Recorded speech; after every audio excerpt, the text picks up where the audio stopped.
Alors, comment êtes-vous devenue brasseuse? Moi, j'étais puéricultrice au départ.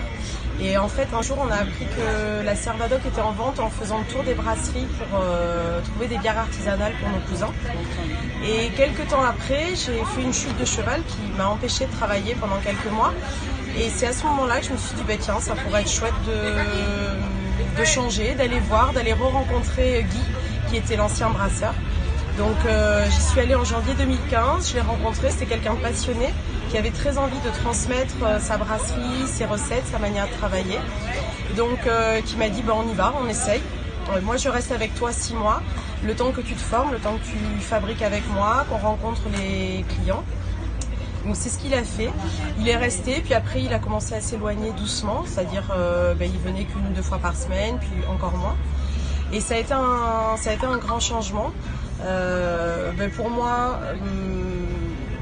dans la vie professionnelle, c'était vraiment une envie de changement et surtout un nouveau défi parce qu'il y a beaucoup de brasseurs hommes, pas encore beaucoup de femmes. Et finalement, au jour le jour, je me suis rendu compte que, mis à part la manutention qui pouvait parfois être un petit peu compliquée, le reste, on pouvait très bien le faire et qu'au contraire, des fois, on avait des idées nouvelles aussi.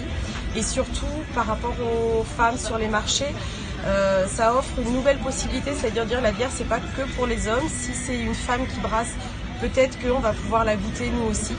Et c'est vrai que mon plus grand plaisir au jour d'aujourd'hui, c'est quand il y a des visites à la brasserie, des femmes qui me disent moi j'aime pas la bière, je refuse de goûter, et qui goûtent alors toujours la même, la blanche miel, parce que c'est vraiment la plus douce. Et du coup elles goûtent et elles me disent mais c'est pas possible de devoir attendre 30, 40 ou 50 ans pour me rendre compte que finalement j'aime la bière. Donc ça, dans cette aventure-là, c'est vraiment une super récompense, quoi.